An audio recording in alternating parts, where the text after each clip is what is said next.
This is the Average to Savage podcast with Paul Guarino. Everyone and anyone, athletes, celebs, and much more. What's up, everybody? Welcome back to another episode of the Average Savage podcast. Our special guest today is Mark Appel. Mark, how's it going? I'm doing well, Paul. Thanks for having me, man. Yeah, man, I'm pumped for this one. I'm a big baseball fan, and I've been watching your career since Stanford, just being a baseball junkie when, the draft and all that stuff happened. So it's great to have you. I know you were drafted 3 times in the MLB. We'll say that. I know that's kind of a rarity. It's people that don't know baseball, it can happen twice a lot because high school and college and things like that. So let's just get into it. How did you first start playing baseball? Man, I think growing up in Houston, Texas, I was Astros baseball crazy back in the late '90s and early 2000s, and yeah, I mean the Astros had some good teams those years, and so I started playing little league just like almost everyone else, and t-ball to coach pitch to machine pitch, then kids pitch, and all that stuff, and every year I just kept loving it more and more and more, and wanted to keep playing, and and so yeah, I think my origin stories are pretty humble, pretty simple from that perspective. Yeah, for sure. And then you grew up in California, correct? Yeah, that's right. I was born in Houston. When I was 12 years old, we moved to California for my dad's job, and so we were in the San Francisco Bay Area, and yeah, and so started found a team out there and started playing some more, and one thing leads to another, and it's like you're now in high school, and you're trying to make varsity and all that stuff, and then it's like, wow, things are starting to get better. I'm getting better. I'm playing better. I'm throwing harder. Now colleges are calling, and it really was just like one thing after another. I don't feel like I had this one year that really changed my life in a lot of ways. It was just like constant, consistent, working at it, trying to get better, and yeah, eventually found myself with a scholarship to Stanford. Yeah, for sure. Yeah. So going in high school and things like that. So what was your recruiting process like, and like how many offers did you have? Yeah, I was kind of a late bloomer. So I played my freshman year. I played JV my sophomore year, and then varsity my junior and senior year, which is like the kind of the standard for for everyone, right? And so I was kind of a late bloomer. I threw hard, but I played basketball too. And so when I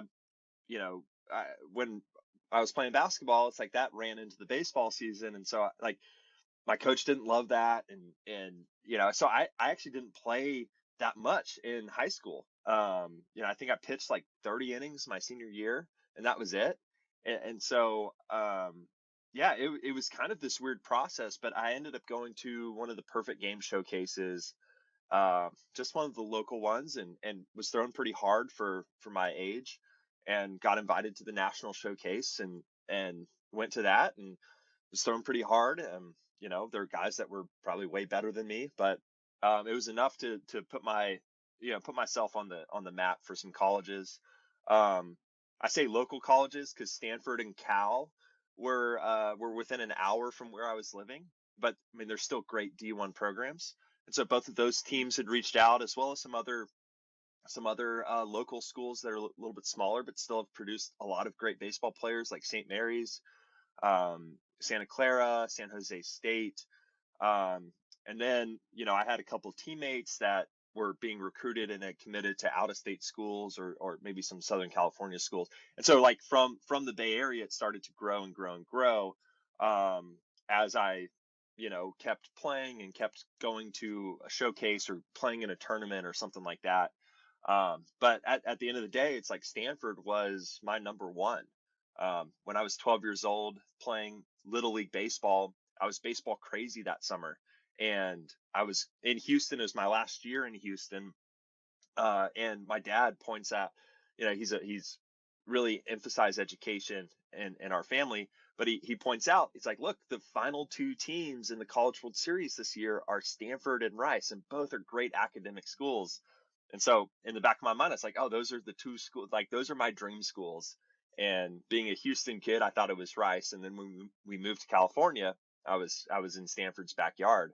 And so, yeah, it was kind of crazy how it all worked out. I, like faith is big for me. So like I see God's hand on all of that as it, as it happened. Were you always a pitcher? I played center field, third base growing up, but I mean, I'd always pitched. I always loved that. I think I had growing up, I had this like thing where I would get distracted and I would just need to be active, and so like pitching was great because I was part of every single play. It's like I had to be present. And so yeah, but I've always pitched. I thought I was a decent hitter. Like when I say I try to be as honest as possible. It's like I wasn't a great hitter by any means, so like pitching worked out well for me. But it's like I think I was still good enough to like play on our high school, hit on our high school team and like play the outfield when I wasn't pitching. But like I said, our high school basketball teams were really good, so I missed like 3 weeks of the season anyways. And coach was like, "No, you're just pitching." Like so. What about velocity wise? Like, what was your like say like from I don't know sophomore year to senior year? Like, what was it miles per hour and like what was your goal? Like, and like the first time throwing 90 maybe. Yeah, I can't remember the first time I hit 90. It's probably maybe my junior year, or summer going into my junior year. Um, I think my sophomore year I was like 88. Then junior year I hit like 91. Senior year I hit like 93 or 94. And then going to college, it's like my freshman year I hit 90, 96, I think. And then sophomore year I hit 98. Junior year I hit 100. And so it's like every year is like 2 to 3 miles an hour on my peak velocity, and then building up that stamina as a starter. Um, and uh, over my sophomore and junior year, it's like now not only am I hitting a higher peak velocity, but I'm like maintaining a higher baseline velocity throughout the game, and so yeah, it was. I mean, it's honestly just like for me, it was just playing more and more and getting more innings under my belt and working out and my body growing and developing and things like that. All right, what does it feel like to throw that fast? It was I'll tell you this one story because it was maybe one of the like most baller moments. Like I just felt like on top of the world because I'm like, man, and granted I'm in college, right? It's like my junior year, I'm a top prospect, and we're playing at Washington State in Pullman, Washington. And it's a little cold, but man, I'm so ready for this game. It's early in the season. I've already had a couple good games. I just want to build off of that. And um, I end up throwing a complete game shutout. I struck out like 10 or 11, something like that. Um, I remember on their video board they had the velocities. So it's like I hit 99 in like the third inning. And by the time I got to the eighth inning, I'm like, I'm sniffing a complete game. There's no way anyone's getting on base. I'm like building myself up on all this stuff. But I got so much adrenaline at that point. It's like in the ninth inning, I also hit 99 on the radar gun. It's like my 112th pitch or something like that. I was like, I'm kind of a beast right now. Like, let's go. It felt awesome. And so yeah, but I haven't thrown that hard. Gosh, probably since then. It feels like. And then just going to Stanford, I believe they call it like the Ivy League of the West. So what was it? What was that like? Just balancing school and baseball. Yeah, it was difficult, but not like unbelievably difficult. It's like I like to push myself in all areas of my life, and so I wanted to do a good degree. I wanted to study hard, but yeah, there were definitely times where I'm like, man, my time is my most valuable resource, and I can't do all the things that I need to do as well as I want to do them. And so you're just like, I gotta I gotta cut corners in some way, and not like cheating or anything like that, but just being like, man, I need to prioritize, baseball, or I need to prioritize these one or two classes and let some of the other stuff fall away. And so I remember I got a C in a class, And I was like so upset because I'd been a straight A student. And I called my dad. I'm like, Dad, I'm so sorry. I'm failing you, like all this stuff. And I felt so guilty for getting a C. And he's like, son, do you know how many C's I got in college? And I'm like, no. He's like, I have this picture of my dad that he's like just this amazing man, right? And he's like, did you learn something? I'm like, yeah. Did you do your best with what you had? I'm like, yeah. I mean, he's like, all right, that's fine. Like, you're gonna be okay, dude. And I'm like, oh, yeah. That let me breathe out and be like, all right, I don't need to be perfect. I don't need to have everything all figured out at all times. So, um, but yeah, it was hard. It was hard, but it was manageable. Yeah, for sure. Well, you know what they say? They say C's get degrees. That's right. So you used to get degrees. I felt that. I took a class that like qualified for two of my like requirements for all freshmen. And so like usually only one class will qualify for one requirement. So but this one class qualified for two, but I was not interested in the subject at all. And I barely got a C. And I'm like, I don't care. I'm getting it out of the way. Like, there we go. All right, so your junior year comes around, and you get drafted 8th overall. Up leading up to that, like, where did you think you were going to get drafted, and were you like satisfied getting drafted 8th? Yeah, that's a good question. So all the intel that I had at the time was that I would be a top 2 or 3 pick. Um, and that draft is so interesting because that draft, there's a lot of good players that are still playing from that draft. And it's a very interesting one. But yeah, so when I fell to 8th overall, it's like, oh wow, such a disappointment. No, I was ecstatic. I was ecstatic to be drafted. I was ecstatic um to know that like all the work that I did was being recognized by the MLB, and that I was a first rounder and all this stuff. But it was really really interesting, and I had never talked with the Pirates organization up until then, and it was just like a really strange situation. It's the first year of the new draft rules, so it was the first year of the pool system, and so I think a lot of teams were like, we aren't sure how other teams are going to play this, because there can be incentives to, you know, I mean, there's huge incentives to saving money in the draft, right? Because that means you can go draft other guys. And the Astros played it to perfection, right? They drafted Carlos Correa. They signed him for way under slot. And with that extra savings, they were able to draft Lance McCullers and, Rio Ruiz and some other guys that ended up playing in the big leagues. And obviously Lance has had an incredible big league career. And so there was just a lot that went into it. That is actually kind of fun to like think about now that everything's kind of played out as it has. But yeah, I was ecstatic. But at that point, it's like I had to make a decision because unfortunately, I think the Pirates saw me as a guy that they wanted to pay what they felt like I was worth. Yet they, with the penalties of paying over slot, they would lose a first rounder, and losing a first rounder is like way more valuable than $1 million, $2 million, or whatever it is, right?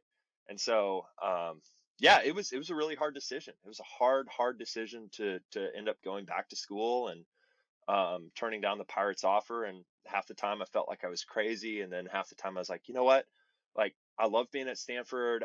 I got an opportunity to go to Omaha, which we never got to do. Like we came close 2 years in a row, and I was like, man, I just see the value of having my senior year is like pretty high.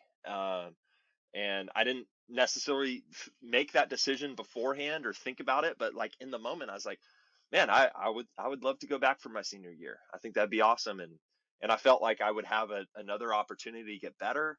I had great relationships with my coaches, with my teammates, and then I'd still be eligible to be drafted in the next year's draft. And unfortunately, it all worked out. Yeah. But yeah, what was it like mentally? Like you get drafted, and you probably think you're going pro, and then you go back to like college. Like, was that like weird too? A little bit. I mean, fortunately, like the draft happens basically at the end of the season, and you have the summer, and so it's like there's a nice separation to like make that decision. And then it's like once I made that decision, I came back to school in September and was just ready to go. But it wasn't like in the middle of the season I was like, oh, I have to make this decision, then you come back. It's like there's enough time to like process and enough time to kind of prepare myself for my senior year. Um, and so, yeah, I think for so many reasons it was a good decision. And yeah, it was still a really really hard decision. Yeah. Yeah, I think you might have one of the top like ever bet on yourself moments. Like you get drafted eighth overall, and then the following year you ball out, and then you go number one. So what did how did that make you feel? It felt great. But the thing is like I knew making that decision. It's like I didn't need to get drafted in the first round or first overall for it to be a good decision. It's like I felt like it was just a good decision in the moment, regardless of whatever the outcome was. But it was totally satisfying knowing that it's like I went back to school. I had goals. I worked on those things. You know, one of the things I wanted to work on was um, was pitching inside a lot better, and I felt like I did that. I had I had a better year. I was more effective. I felt like I was able to hopefully impact some of our younger players, which I care a whole lot about. It's just the relationships in the game. And yeah, and then the Astros were at the bottom of the barrel for a couple years in a row, and so they had the first pick again. And a lot of people were like, oh well, they didn't pick Mark last year, so why would they pick him this year? And um, I just I had no idea what would happen, and whether they would pick me or not. And but I think that's kind of what walking in faith looks like. It's just like, all right, I'm making the best decisions I can right now, and I just trust that it all work out as it should. And yeah, so it was a really fun day getting drafted by my hometown team. My family was with me and friends, and it was just a really fun day to celebrate all that God had done in my life and was still doing. You know. Yeah, yeah, that's awesome. Like even I know, like even I believe the Pirates offered you around $3.8 million, and then you got around $6 million. So well, not almost double, but like around there. So that's obviously also dope that you did that. Once again, the bet on yourself, like that's the crazy, like that's why I think it's like so like I don't know if anyone ever else done that and got like drafted even higher than that. So obviously, I had a lot of people helping me make that decision. My advisor, who ended up becoming my agent, was Scott Boras and his team. And so people talk about Scott Boras all the time, right?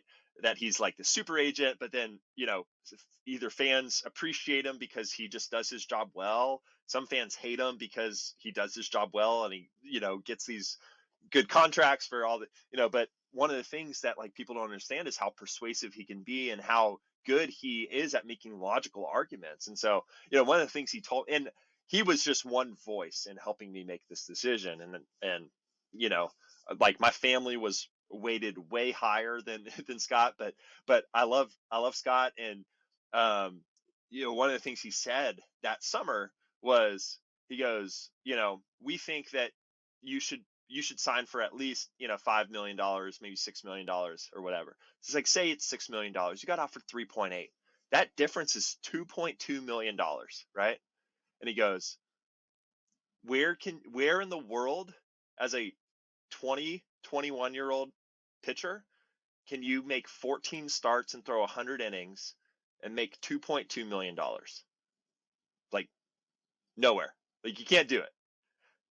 And he's like, that's kind of the opportunity you have. It's like, if you go out and you just do what you did last year, it's like we have every reason to believe that you'll do much better. And then you get into pro ball and you start seeing it. It's like, I just made my debut this year, and I'm like, man, minimum salary is fantastic. I'm not complaining at all about like the pay or anything like that. But if you look at it from like how long do you need to play before you can make $2 million? It's like that's at least 3 seasons being on the roster the entire time, and that requires you staying healthy and pitching well and all that stuff. It's like that's not easy to do.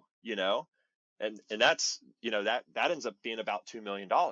And so you're like, wait a minute, that was kind of a genius thing for Scott to say, and trying to persuade me to go back to school, which is what his desire was. And then, you know, yeah, I got to talk with coaches and teammates and family and stuff. So Yeah, I think that's just like one stigma that people just don't realize. They think like all pro athletes are like super rich, which is especially in the minor league baseball. Like people still don't understand that it's just like they're making like $1,200 a month, and like you said, if you don't get drafted high, then like it's like you're literally living off nothing, like literally less than minimum wage. I know they just win a case, I think last year or the year before, the minor leaguers.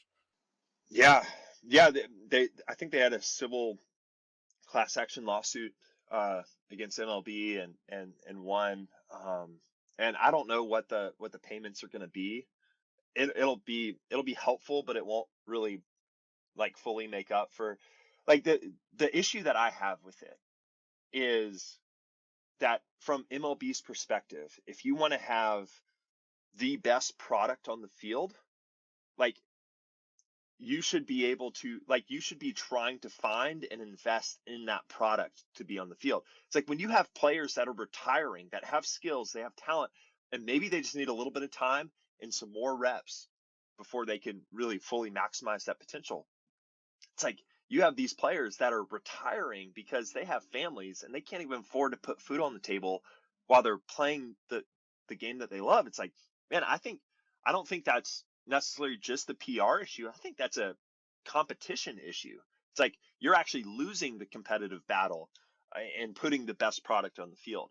And that's where I come at it. It's like why don't we do the little things that allow these players to work on their craft? Because it's like you want to win a World Series, you're going to need good players that are healthy that can go up and compete and be ready to go.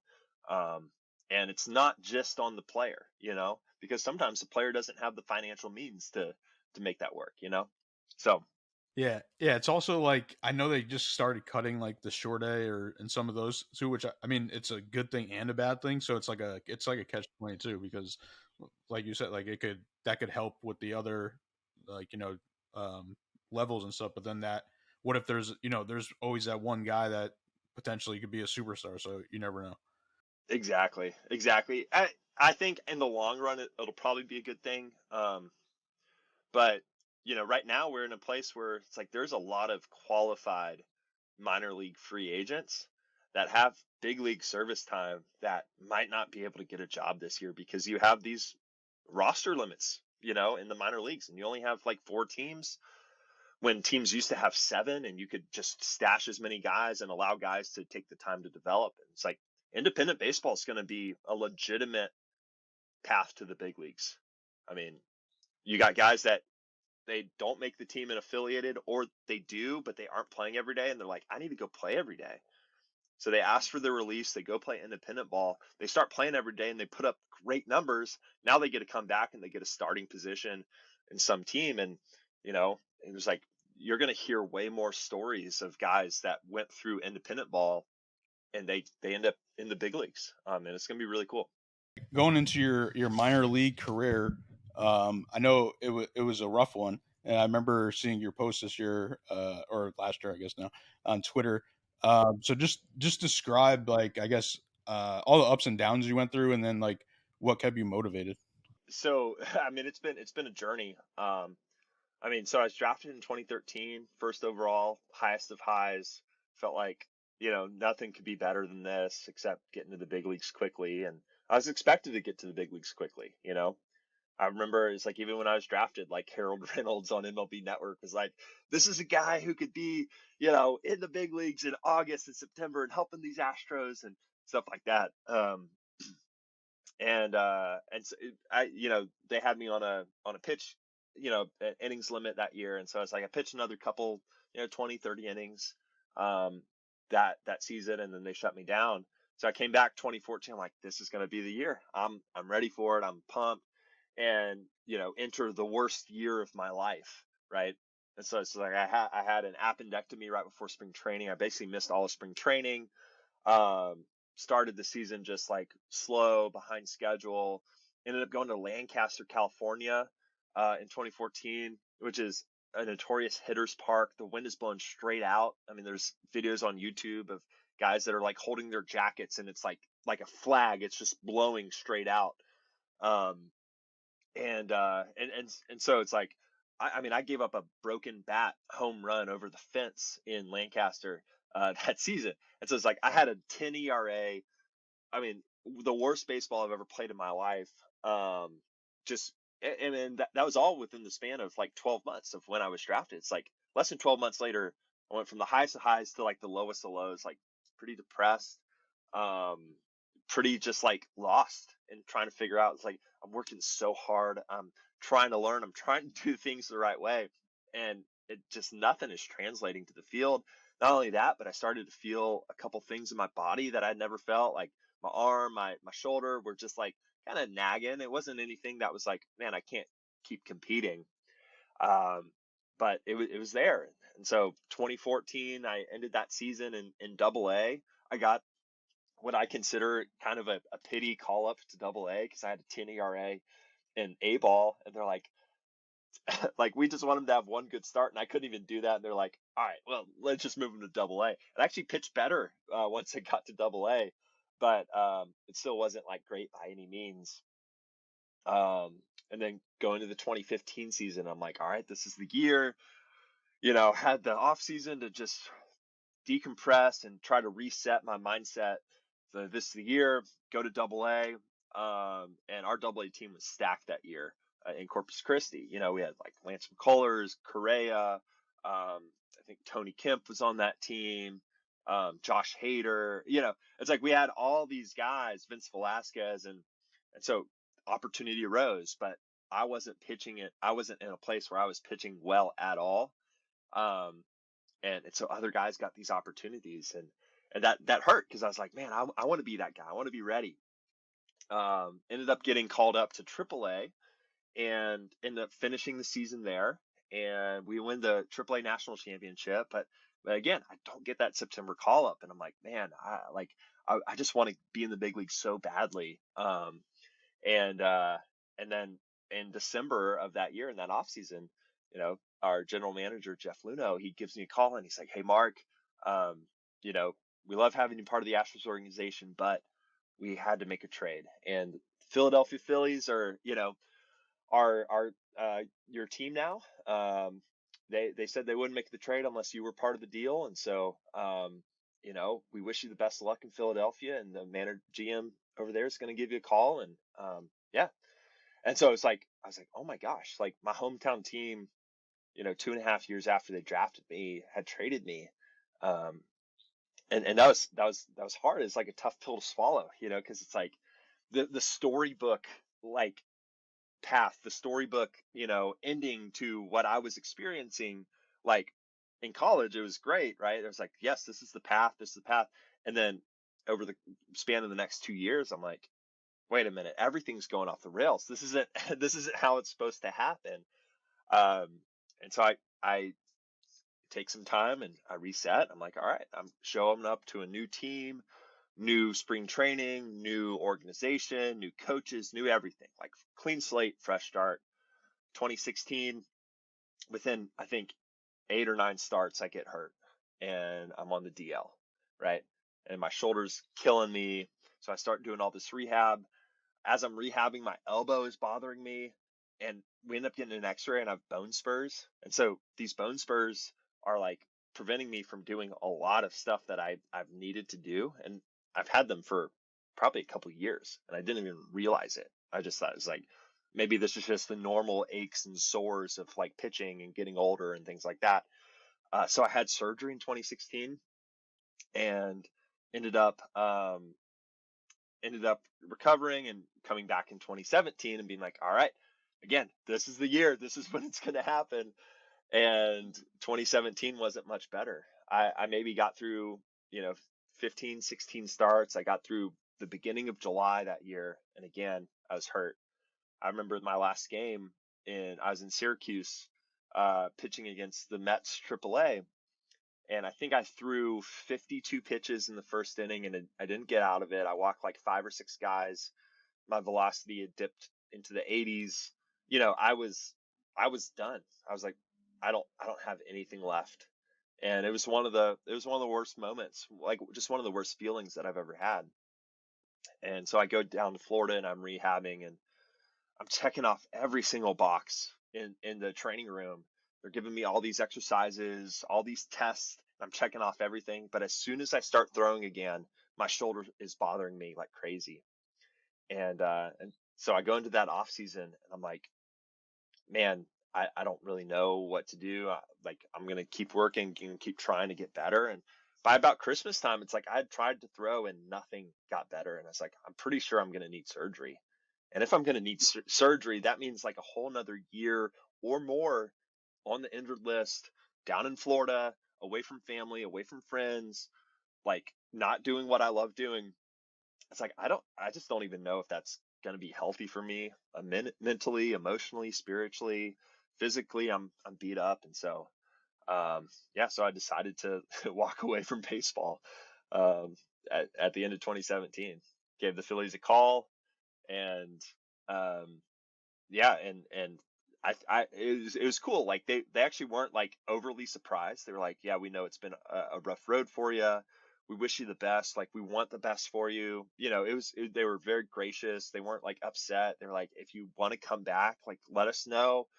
If we can do anything to help, let us know. But we want the best for you. So, and then that started like three-ish years, three and a half years of being away from the game before I came back. So What were you doing during that time? And then when you hung it up for the first time, did you think you were never going to play baseball again? totally, yeah. So 2018 was that year that I didn't show up to spring training. I called the Phillies. There was a Bleacher Report article that came out, and they called me like potentially the biggest bust in MLB history and all this stuff. And I'm like, oh, that's at least I won a reward for something. But but yeah, it was I made this decision again, very similar to the decision of going back to school for my senior year.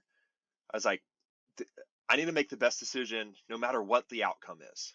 Like my decision today doesn't depend on whether what I'm trying to do works out in the long run, right? And so I made the decision to walk away, and I was like, I can't even think about baseball. Like I just need to get away from it. I need to do something else. And not like get away from the game, but just get away from playing, get away from like me putting this expectation, this pressure, this like desire to perform, to succeed on the field. I need to get rid of that completely. So I said, I'm gonna live life this year as if I'm never gonna play again. So I stopped working out, I stopped throwing, I tried to stay healthy or whatever. Like I didn't just go off the rails, but it's like I stopped training to like be a professional athlete, and I found a job. It was in the financial world. I did that for like 6 months. Ended up like enjoying part of it, not enjoying part of it, but it's like it's good work experience. I ended up You had like an office job? it was a work from home. It was a work from home, and it is actually still in baseball. And so, but it was weird because it's like I was being, we were selling like essentially an insurance product, and so like we were selling this product, and I found that I was like being asked, and it wasn't like a direct ask, right? But for me to do that job well, I needed to leverage the relationships that I had in order to make a sale, right? And I think everyone's probably experienced it at some point. It's like, oh, I haven't heard from this guy in a couple of years. He's reaching out, checking in, and then he gets to the heart of the issue of like, hey, I'm working for this company. I've got this product, yada, yada, yada. Right. And I just didn't love that. Not because I don't like, it's not, I don't think it's wrong or anything like that. It's just not my personality. It's like I care too much about these relationships. Um, and I really hope I didn't burn any of them, in having some of those conversations that summer. But it was great work experience, and I really learned a lot about myself, and so I really value that. I'm really thankful that I got to do that, but I'm also thankful that I left, and I have a great relationship with the guys I was working with, and hopefully I still have a good relationship with all my ex teammates and things like that. Um, but yeah, and then after that, I had always wanted to see what it was like to invest in small businesses. And so there was this sandwich shop out in California that I loved. And I had made a relationship with the owner. I was like, hey, can we bring this to Houston? Doing the typical like athlete, like, oh, let me get into restaurants or whatever.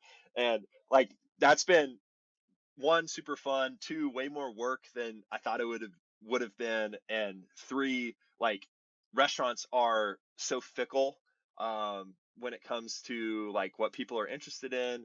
And then COVID happened, and that threw. I'm like I don't even know what to do here, um, and but again, another great experience. But by the end of 2018, after that, almost like basically 12 months of being like, yeah, I think I'm done with this. I was like, I kind of had this itch. I'm like, I still love the game. I've been to a bunch of baseball games that year. My college roommate is Stephen Piscotty, and so he was playing with the A's at the time, and they would come to play the Astros all the time. And so I was in Houston. I'd go to these Astros games. I'm wearing an A's hat, rooting for the team, rooting against the team that drafted me and paid me all this money and stuff like that. And so it's like I was still around baseball, and I had this itch of like, maybe I could still play, but I need to be healthy. It's like, it's clear that I still love the game. It's clear that I still love the people in the game. And I would love to have another opportunity to be in a clubhouse and to be on a mound and to do those things. I was like, I don't know if that can happen, but let me start talking to some doctors. Let me get some MRIs. Let me start doing these things. And so I decided to have surgery, and then started the rehab process. And so I needed to change my job. I needed change some of the routines of my life, but I still wanted to work. So I ended up doing rehab in the mornings, and then I was working part-time as a middle school and high school youth pastor at my local church in the afternoons and on the weekends. And I just had the best time. I gotta just like hopefully impact the lives of kids that are trying to navigate this crazy world we're living in. And I started the rehab process, and the rehab process was not a straight line. It was up and down. It was bumpy. And it ended up, taking a much longer time than I anticipated when I started. But eventually found myself where I was like, all right, I think I'm ready to go. And this was, February, March of 2020. And then boom, COVID happens. Uh, and so I was like, well, it doesn't look like there's going to be baseball this year, at least for me, like minor league baseball. So let's set that target date to 2021. And so I think God tried to teach me a lot about patience, about just trusting Him, about there are things that are outside of our control. There are things that we can't determine what's going to happen, and yet He's still in control. Like he sees us, He knows us, He loves us. And that it's like, man, if we can just keep walking with Him every day, then like we'll end up where we're supposed to be, and making the impact we're supposed to be making and things like that. And so yeah, ended up coming back to spring training in 2021 you know after almost 4 years away from competitive baseball. I mean, that's crazy. And so the Phillies still had your rights. Is that what it was? Yeah, yeah. So when I left, they put me on what's called the restricted list, which is usually reserved for guys that like still have talent, and like, and maybe they can come back and play for us, but they got some issues going on. I think most guys are often put on the restricted list for like alcohol related issues or drug addictions and things like that. Things that are really, really hard, right? And they do that because they're like, we want to help him get to, get the help that they need, but we also value his performance on the field. And so we want to retain their rights. But all that did for me was it just hits the pause button on like the service time stuff. So in the minors, it's like, I don't know exactly how many years it is, but I think it's like 5 or 6 or 7 years that they maintain your rights after you sign. And so it just hit the pause button. So when I came back, it's like I still had a whole nother 2 years of just the normal minor league like salaries and rights and things like that. And and but that was 3 years after. So it's like I was back in AA playing with guys that were, you know, 3, 4, 5 years younger than me, and we're like, yeah, we'll both be free. We'll all be free agents in a couple years, you know.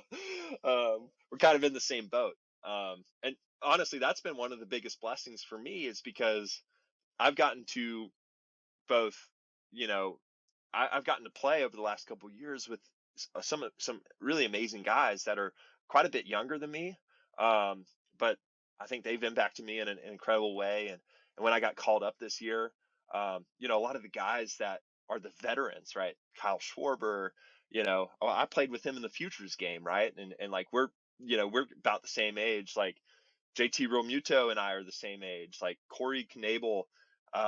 Like we played together in summer baseball in college. So it's like a lot of these guys that are like signing these big deals, like I'm peers with them. I'm like the same age, but they're the veterans. And then all the young guys that are coming up, I'm like, I've gotten to play with these guys the last couple of years. So it's like I felt very comfortable in the Phillies clubhouse, because I'm like, I see a lot of friendly faces from the minors. I see a lot of friendly faces from just, you know, whether it's college ball or just a lot of the names that over the years, like maybe we played against each other, or we were considered in that same group of players early in our careers, and then their careers, you know, shot off like a pop rocket, and mine went into the dumps. But there's still like a level of respect there.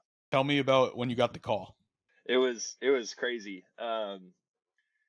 So yeah, we were at home in Lehigh Valley, which is our AAA team with the Phillies, and yeah, and so after the game, you know, we lost the game that day. I think it was like a Friday, but it was a close game. Like we battled back, and you know, we play so many games in baseball, and so it's like a loss isn't that big of a deal. You got to play tomorrow, right? It's like you got a short memory, move on, right? Did we play hard? Did we do the little things?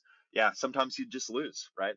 It was like even the best teams in baseball, you win 100 games where you're losing 62 of them, right? It's like there's a lot of losing, um, and so uh, and so our manager comes in, and he's kind of hot, you know, he's like pretty upset.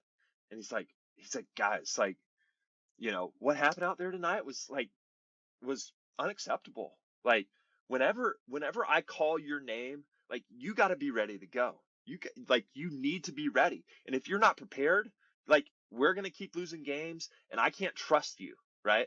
And so I'm like, who's he talking about? Like, what's going on right now?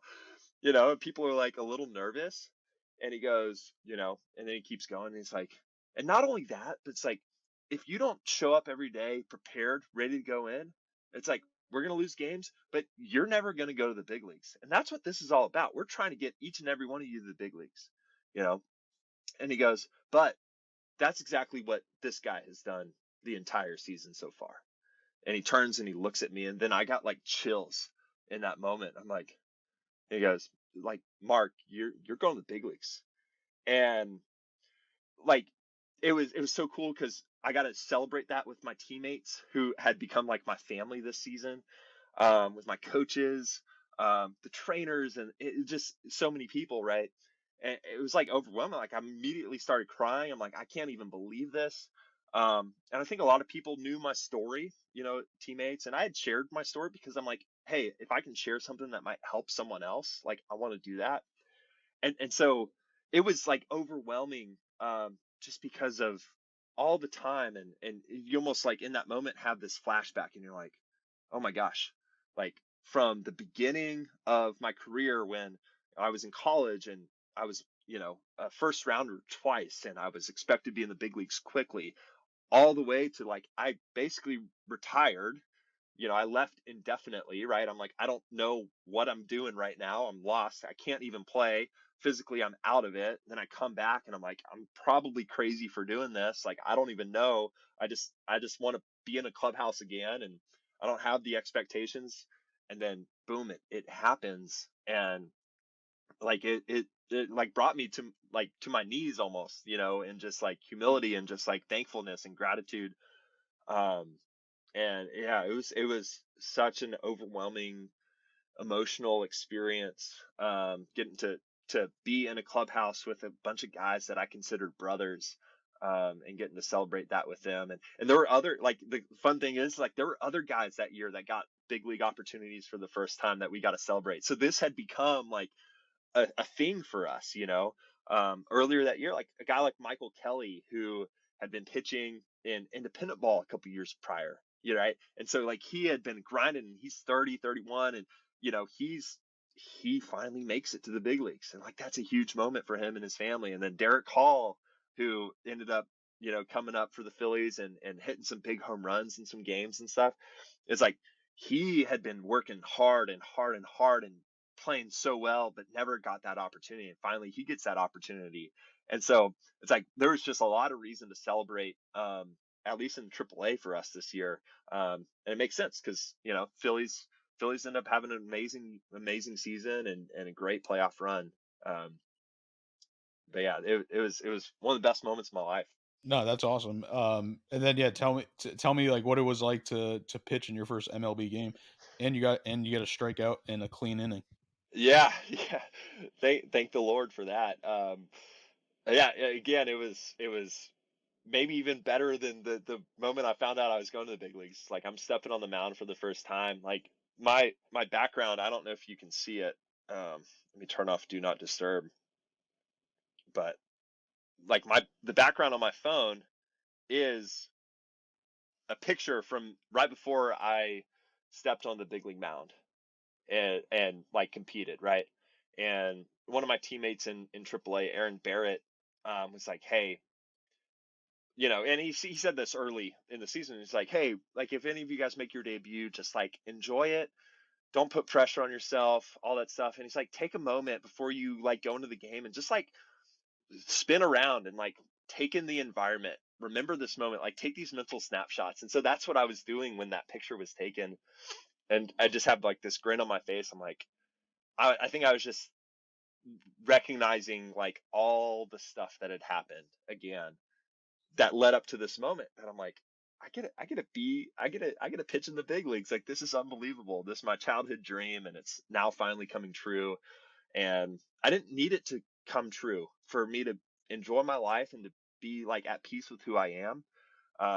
But I just recognize that it's like, man, that's just God's favor, and like, I just get to enjoy this at this point. And yeah, it was completely overwhelming. Marcelo Zuna was my first batter that I faced. Threw him a heater. I was like, I'm sure they had their scouting report that I was like 80% fastball, so they're like looking for a heater, and he just smokes it, like hits it a line drive, probably hits it 120 miles an hour, but right at Reese Hoskins, our first baseman, catches it. One pitch, one out. I'm like, awesome. Next guy, I think it was Adam Duvall, and I get him on a sinker, I think it's like a 1-2 sinker down in the way, and it freezes him, and I'm like, that was sick. Like, that was, I give up a base hit and another ground ball and get out of the inning, and I come off the field. I come off the field, and basically the entire dugout is like at the top step, like welcoming me, and like, I don't know how I didn't cry in that moment, but like, tears were welling up because I'm like, the reception that they gave me, and just like, I just felt so loved and so honored. And it was almost too overwhelming for me, because I'm like, I don't see myself as someone who's like deserving of any praise or any, you know, honor or anything like that. I'm like, man, I'm just kind of a regular guy. I'm a regular guy who loves playing a game that a lot of people, love and find interest in. And I feel blessed that I get to do it, and I still get to do it. Um, so yeah, it's been, I mean, 2022 is one of the, in some ways one of the hardest years of my life, but also like far and away one of the best years of my life with all the blessings I got to experience. Yeah, I mean, yeah, that's why. I mean, I think you just have like an incredible story in general. That's why I wanted to have you on the podcast. So Yeah, it's awesome. And now I believe you're a free agent right now, right? I am. I am a free agent. Yeah, which is crazy. Now it's like you're a major leaguer. You had a great year, and so yeah, what is that looking like now? I know free agency is happening right now. Yeah, it's interesting, just being brutally honest from my perspective. It's like I know so many guys are, teams are trying to fill in, um, their big pieces that they need to get, right? So that's why like all the big names are signing first, right? And then they fill in the cracks with all these other guys. And I'm like, maybe in a past life, it's like I saw myself as a potential big name, but it's like I'm a fill in the crack guy right now, in all honesty, and that's okay. Like I'm okay with being there, and maybe I won't always be there. Maybe I'll be able to go out and perform more and have another good year, and maybe be a guy, right?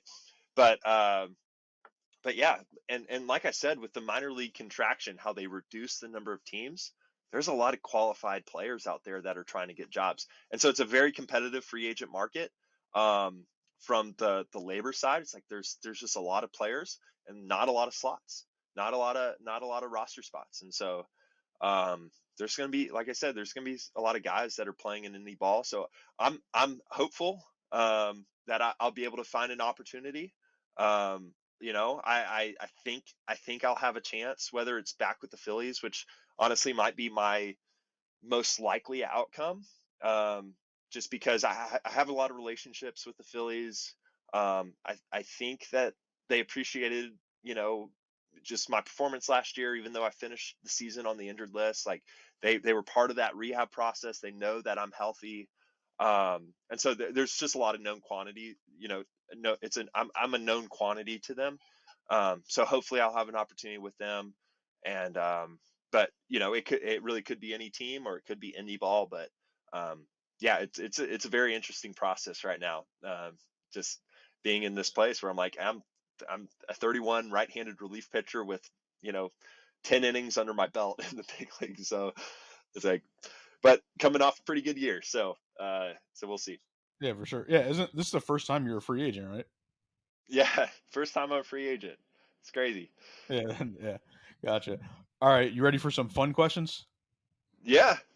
All right, okay? What was your first big purchase? Oh my gosh. I honestly didn't make a big purchase. So I drafted in 2013. I bought my first house in 2016. That was my first big purchase. And so it's like the car I had was the car I had in college, was the car I drove for all those years in the minors.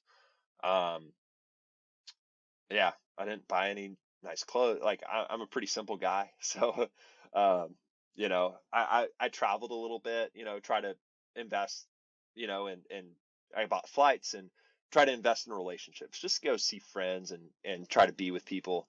Um, like that's what I care about. So. What do you like to do in your free time when you're not playing baseball? Man, I like reading. I like writing a little bit.